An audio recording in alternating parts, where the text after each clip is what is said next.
तो दोस्तों मूवी की शुरुआत में हम एक एफबीआई ट्रेनी को देखते हैं जिसका नाम क्लैरिस स्टर्लिंग था और स्टर्लिंग अपने उस पर्टिकुलर डे की ट्रेनिंग कोर्स कर रही होती है। इसी बीच स्टर्लिंग को जैक क्रॉफर्ड नाम के इंसान का बुलावा आता है जो कि बिहेवियरल साइंस यूनिट के हेड थे। दोस्तों बिहेवियरल साइंस यूनिट एफबीआई का एक ऐसा अंग है जिसमें साइकोलॉजी की मदद से क्रिमिनल्स का हाव भाव और उनकी सोच विचार का एनालिसिस किया जाता है। इन एनालिसिस की रिपोर्ट को स्टडी करके एफबीआई और भी क्रिमिनल्स को आसानी से पकड़ पाती है। बैक टू द मूवी, जब स्टर्लिंग क्रॉफर्ड के ऑफिस में जाती है तो क्रॉफर्ड उसकी टैलेंटेड स्किल्स को ध्यान रखते हुए उसे एक जॉब ऑफर करते हैं। इस जॉब में स्टर्लिंग को एक बहुत ही खतरनाक सीरियल किलर का इंटरव्यू लेना था। इस सीरियल किलर का नाम हैनिबल लेक्टर था जो कि पहले एक साइकियाट्रिस्ट हुआ करता था और हैनिबल को लोग द कैनिबल नाम से भी पुकारते थे। अब जिन्हें नहीं पता उन्हें मैं बता दूं कि ह्यूमन कैनिबल वो लोग होते हैं जो इंसानों को ही खाते हैं। स्टर्लिंग पूछती है कि क्या हैनिबल लेक्टर का बफेलो बिल केस से कोई ताल्लुक है, तो इस पे क्रॉफर्ड स्टर्लिंग को वार्न करता है कि स्टर्लिंग का फोकस कभी भी हैनिबल से हटना नहीं चाहिए और वो अपनी पर्सनल बातें उसे नहीं बता सकती है। अब यहाँ बफेलो बिल का केस क्या है, इसका जवाब आपको वीडियो में ही आगे मिलेगा। तो next day Sterling Baltimore hospital जाती है जहां उसे डॉक्टर चिल्टन सारे रूल्स और रेगुलेशन समझा के असाइलम के अंदर भेजते हैं। डॉक्टर चिल्टन स्टर्लिंग को हैनिबल की एक इंसिडेंट बताते हैं जहां हैनिबल ने पेट दर्द का बहाना करके खुद को एक हॉस्पिटल वार्ड में भर्ती कराया था एंड देन वो उस हॉस्पिटल के एक नर्स की जीभ खा गया था। ये सब सुनने के बाद भी स्टर्लिंग हैनिबल से अकेले ही मिलना चाहती थी क्योंकि हैनिबल को डॉक्टर चिल्टन पसंद नहीं थे। तो स्टर्लिंग डर डर के कैसे भी इन पागलों के वार्ड में जाती है और इस वार्ड की लास्ट सेल थी हैनिबल द कैनिबल की। स्टर्लिंग अपने आप को इंट्रोड्यूस करके हैनिबल से बात करने की इजाजत मांगती है जिसके उत्तर में हैनिबल स्टर्लिंग को अपनी क्रेडेंशियल्स दिखाने बोलता है। उसके बाद दोनों के बीच बात होने लगती है और हम व्यूअर्स देख पाते हैं कि हैनिबल बातचीत में ही बफेलो बिल नामक क्रिमिनल का विषय लाता है। दोस्तों इस मूवी में बफेलो बिल अपने विक्टिम्स को मार के उनके शरीर का स्किन निकाल लेता था। तो हैनिबल स्टर्लिंग से पूछता है कि बफेलो बिल ऐसा क्यों करता था, जिसके जवाब में स्टर्लिंग बोलती है कि कुछ क्रिमिनल्स अपने विक्टिम्स को मारने के बाद अपने उस कत्ल की निशानी पास रखते हैं और बफेलो बिल शायद उन टाइप के क्रिमिनल्स में से एक है। हैनिबल यहाँ अपना जिक्र करता है कि वो अपने विक्टिम्स की कोई निशानी नहीं रखता था क्योंकि वो तो अपने विक्टिम्स को खा ही जाता था। इसके बाद हैनिबल स्टर्लिंग पे कुछ पर्सनल और हर्टफुल कमेंट्स करता है एंड देन वो स्टर्लिंग को यहाँ से जाने बोलता है। स्टर्लिंग वहां से जाने लगती है लेकिन इस वार्ड का एक दूसरा कैदी मिग्स उसके साथ कुछ गंदा व्यवहार करता है जिसके कारण हैनिबल स्टर्लिंग को वापस बुला के बोलता है look deep with in yourself और वो उसे किसी मिस मॉफेट को ढूंढने बोलता है जो हैनिबल की पेशेंट हुआ करती थी। वहां से निकलने के बाद स्टर्लिंग इतनी ट्रॉमेटाइज थी कि वो रोने लगती है। तो अगले दिन स्टर्लिंग इसी बारे में रिसर्च कर रही थी जब उसे उसके बॉस क्रॉफर्ड का कॉल आता है। क्रॉफर्ड बताते हैं कि मिग्स मारा गया और दोस्तों ये वही पागल कहती है जिसने स्टर्लिंग के साथ गंदा व्यवहार किया था। मिग्स को आखिरी बार हैनिबल से बात करते देखा गया था और शायद हैनिबल की बातों को सुनकर मिग्स इतना ज्यादा रोया कि वो अपनी खुद की जीभ को निगल के मर गया। क्रॉफर्ड स्टर्लिंग से मिस मॉफेट के बारे में पूछते हैं और इस पे स्टर्लिंग का कहना था कि हैनिबल ने उसे look deep with in yourself कहा था और योरसेल्फ नाम का एक स्टोरेज यूनिट है जिसे स्टर्लिंग चेक करने जाएगी। तो जब स्टर्लिंग योरसेल्फ स्टोरेज यूनिट पहुंचती है तो उसको पता चलता है कि यूनिट 31 स्टोरेज को किसी इंसान ने 10 साल पहले लीज पे लिया था और उस इंसान का नाम मिस हेस्टर मॉफेट था। स्टर्लिंग उस स्टोरेज यूनिट के अंदर छानबीन करती है जहां उसे एक लड़की के ड्रेस में पुतला मिलता है। इतना ही नहीं, स्टर्लिंग को वहां एक बॉटल भी दिखती है जिसके अंदर किसी इंसान का कटा हुआ सर था। स्टर्लिंग वापस हैनिबल से मिलने बाल्टीमोर हॉस्पिटल जाती है और वो हैनिबल से बोलती है कि उसे सब कुछ पता चल गया है। असल में मिस हेस्टर मॉफेट एक एनाग्राम था और इस एनाग्राम का एक्चुअल मीनिंग था miss the rest of me. अब जिन्हें एनाग्राम का मतलब नहीं पता उन्हें मैं बता दूं कि एनाग्राम ऐसे शब्द होते हैं जिनके अक्षरों को रीअरेंज करके कोई दूसरी वर्ड बनाई जा सकती है, जैसे साइलेंट का लिसन, टॉम मार्वलो रिडल का आई एम लॉर्ड वोल्डेमॉर्ट इत्यादि। एनीवेज बैक टू स्टोरी, हम व्यूअर्स देखते हैं कि स्टर्लिंग को ये बात पता चल गई थी कि इस स्टोरेज यूनिट का ओनर हैनिबल ही था, लेकिन she was not sure if Hannibal ने ही वो सर काट के उस बोतल में रखा था। इसीलिए स्टर्लिंग डायरेक्टली हैनिबल से ये बात पूछती है और हैनिबल का कहना था कि उसने मिस मॉफेट को नहीं मारा था, बल्कि मिस मॉफेट उसे ऐसे पोजीशन में पहले से ही मिली थी जहां उनका सर कटा हुआ था and she was dressed as a female. इतना ही नहीं, मिस मॉफेट का रियल नेम बेंजामिन रास्पाइल था और वो हैनिबल का पेशेंट था, विच मीन्स कि वो एक लड़का था। इन सारी बातों के बाद हैनिबल स्टर्लिंग से बोलता है कि वो बफेलो बिल को पकड़ने में मदद करेगा, लेकिन बदले में उसे इस असाइलम से ट्रांसफर चाहिए क्योंकि इस असाइलम में डॉक्टर चिल्टन उसे बहुत टॉर्चर करते हैं। यहाँ सीन चेंज होती है और इस सीन में हम व्यूअर्स बफेलो बिल को देखते हैं जो अपना अगला शिकार एक सुनसान सड़क पे ढूंढ रहा था। उस रोड पे कैथरीन नाम की एक लड़की आती है और बफेलो बिल उसे बड़े ही चालाकी से किडनैप कर लेता है। इस सीन में हम व्यूअर्स देख पाते हैं कि बफेलो बिल थोड़ी ओवरसाइज्ड लड़की को खोज रहा था और चूंकि कैथरीन थोड़ी मोटी थी, बफेलो बिल उसके स्किन को बहुत पसंद कर रहा था। तो नेक्स्ट डे पुलिस को वापस एक लड़की की लाश मिलती है और इस लड़की का नाम फ्रेडरिका था। फ्रेडरिका को भी ठीक उसी तरह से मारा गया था जैसे कि बफेलो बिल के बाकी विक्टिम्स मारे गए थे। और यहाँ हम व्यूअर्स को पता चलता है कि बफेलो बिल अपने विक्टिम्स को मारने से पहले 3 दिन तक जिंदा रखता है। उसके बाद वो उन्हें शूट कर देता है और फिर वो उनकी स्किन को निकालकर उनके बॉडी को अलग अलग रिवर में डंप कर देता है। स्टर्लिंग और क्रॉफोर्ड इस लाश को एग्जामिन करने मॉर्ग जाते हैं और यहाँ पे ढेर सारे मेल ऑफिसर्स थे which was making Sterling uncomfortable. Sterling उन सबको वहां से जाने बोलती है ताकि वो फ्रेडरिका की बॉडी को एग्जामिन कर सके। दोस्तों, फ्रेडरिका की बॉडी बुरी तरह से इंजर्ड थी और स्टर्लिंग को इस लाश के मुंह के अंदर एक बग कोकून मिलता है जिसे विक्टिम के मुंह के अंदर जबरदस्ती डाला गया था। कोकून के बारे में और भी पता करने पे स्टर्लिंग को पता चलता है कि ये बग एशिया से था और ऐसे कोकून को यूएस में केवल इंपोर्ट ही किया जा सकता है। इतना ही नहीं, इनको जिंदा रखने के लिए इंसान को बहुत ही प्रॉपर इन्वायरमेंट देना होगा और finally these cocoons will turn into butterflies. यहाँ हम भी उसको बफेलो बिल की घर की लुक दिखाई जाती है जहाँ ढेर सारे मॉथ, बटरफ्लाइज और लेडीज मैनिक्विन्स थे और इस घर में एक कुआं था जिसके अंदर किसी लड़की के चिल्लाने की आवाज सुनाई दे रही थी। तो दोस्तों, अगले सीन में हम भी उसको पता चलता है कि किडनैप हुई लड़की जिसका नाम कैथरीन था वो यूएस सेनेटर की बेटी थी और पूरी पुलिस फोर्स उसे ढूंढने की कोशिश कर रही थी।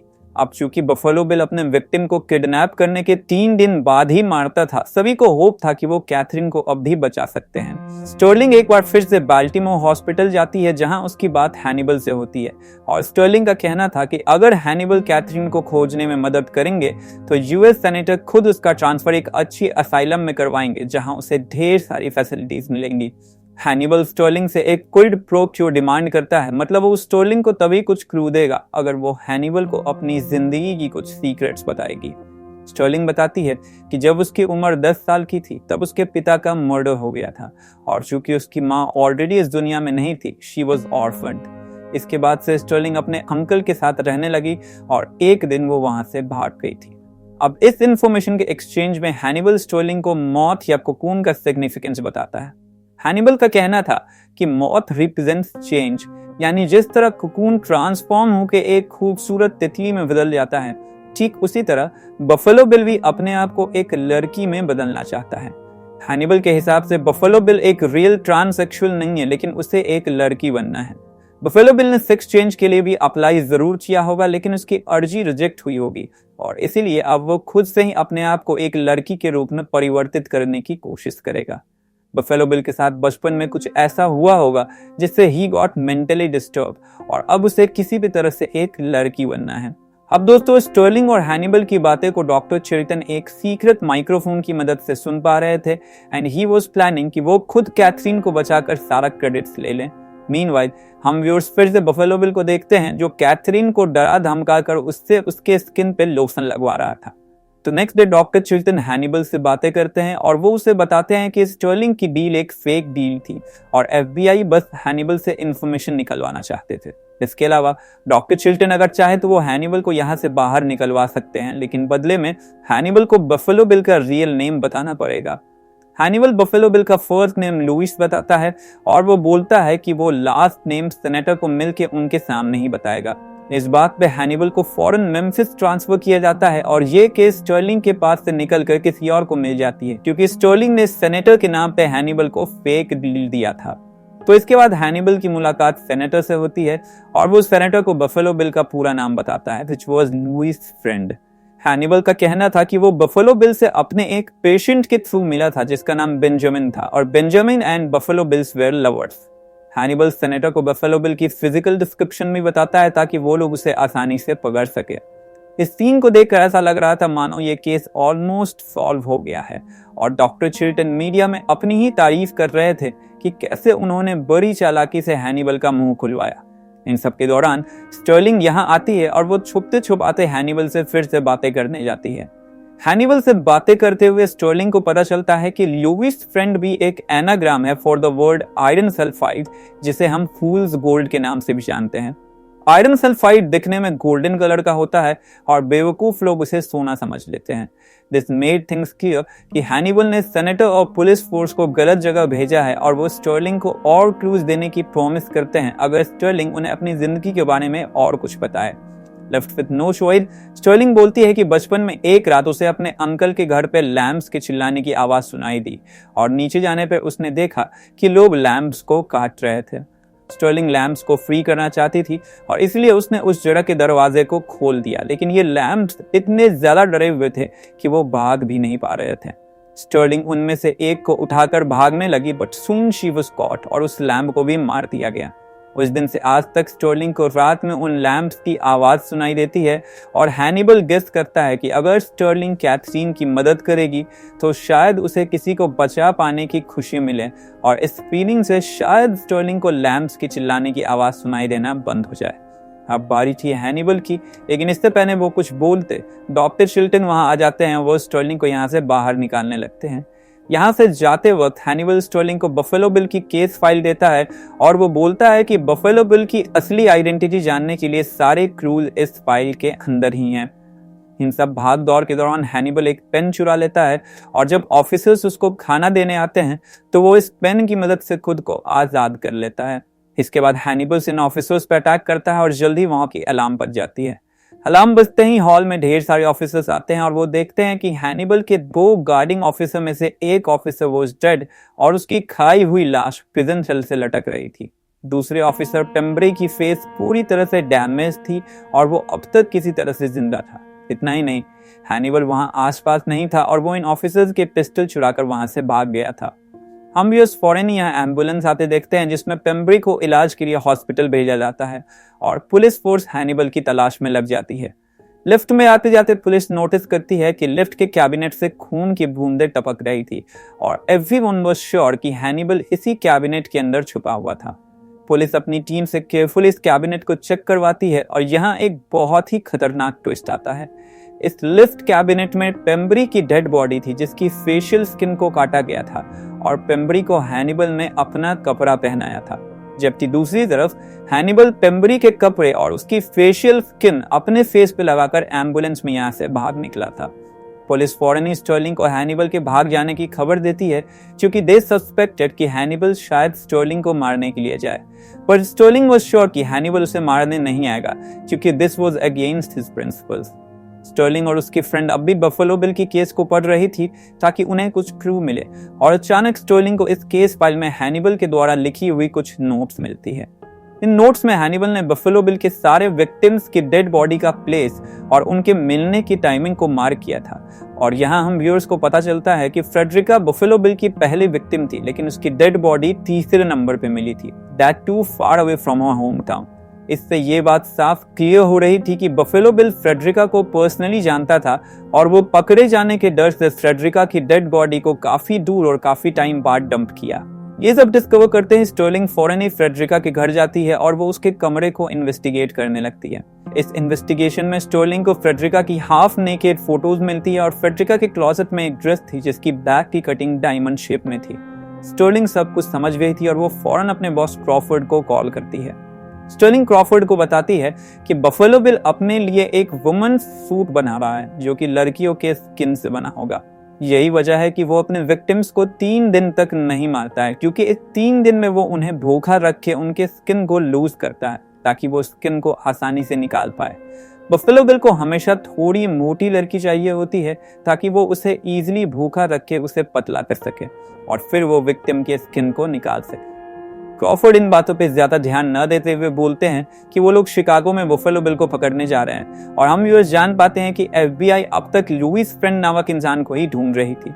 वो लोग शिकागो में एक गलत घर को घेर के खड़े थे और अंदर जाने पे उन्हें वहां कोई नहीं मिलता है। मीनवाइल स्टर्लिंग फ्रेडरिका के फ्रेंड से बातें करती है और उसे किसी मिस्टर लिपमैन के बारे में पता चलता है जो फ्रेडरिका की कॉस्ट्यूम बनाने में मदद कर रहा था।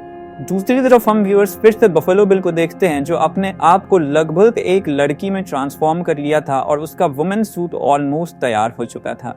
उसे अब बस थोड़े से स्किन की जरूरत थी और इसके लिए वो कैथरीन को मारने वाला था, लेकिन कैथरीन बड़े ही चालाकी से बफेलो बिल के कुत्ते को पकड़ लेती है और वो बफेलो बिल के इस कुत्ते को मार डालने की धमकी देती है। At the same time buffalo bill के घर की घंटी बजती है और हम भी स्टर्लिंग को वहां आते देखते हैं। स्टर्लिंग बफेलो बिल से मिस्टर लिपमैन के बारे में पूछती है, लेकिन बफेलो बिल अपना नाम जैक गॉर्डन बताता है। स्टर्लिंग इस घर में स्विंग मशीन्स और ढेर सारे मॉथ्स देखती है और इससे पहले वो बफेलो बिल को पकड़ते बिल वहां से भागते हुए घर के अंदर छुप जाता है। बिल को खोजते हुए स्टर्लिंग को इस घर में कैथरीन मिलती है और वो उसे वेट करने बोलती है क्योंकि उसे पहले बिल को पकड़ना या फिर मार गिराना था। दूसरी तरफ बिल इस पूरे घर की लाइट्स बंद कर देता है और वो खुद एक नाइट विजन गॉगल्स लगाकर स्टर्लिंग को मारने के लिए उसकी तरफ बढ़ने लगता है। अब इससे पहले वो स्टर्लिंग को पकड़ पाता, स्टर्लिंग अपने ग्रेट रिफ्लेक्सेस की मदद से बफेलो बिल को शूट कर देती है जिससे उसकी वहीं मौत हो जाती है। फाइनली स्टर्लिंग कैथरीन को यहाँ से रेस्क्यू करती है और मौका वारदात पर पुलिस भी पहुंच जाती है। स्टर्लिंग को इस बहादुरी के काम के लिए अवार्ड भी मिलती है और एक पार्टी के दौरान हम व्यूअर्स देखते हैं कि स्टर्लिंग को हैनिबल की कॉल आती है। डॉक्टर हैनिबल स्टर्लिंग से पूछते हैं कि क्या अब लैम्प्स चिल्लाना बंद कर चुके हैं और वो बोलते हैं कि वो कभी भी स्टर्लिंग को ढूंढने नहीं आएंगे, लेकिन बदले में स्टर्लिंग को भी उन्हें नहीं ढूंढना है। स्टर्लिंग बोलती है कि शी कैन नॉट प्रॉमिस और मूवी की लास्ट सीन में हम व्यूअर्स डॉक्टर हैनिबल को देखते हैं जो कि डॉक्टर चिल्टन को टारगेट कर रहे थे और हम व्यूअर्स जान पाते हैं कि शायद हैनिबल डॉक्टर चिल्टन को मारकर अपने डिनर में खाने वाले हैं। मूवी यहीं पे खत्म हो जाती है। तो दोस्तों इस मूवी का कैरेक्टर बफेलो बिल एक real life killer Ed Gein से इंस्पायर्ड है जिसके बारे में मैंने टेक्सास चेनसॉ मैसेकर वाली वीडियो में डिटेल में बात करी है।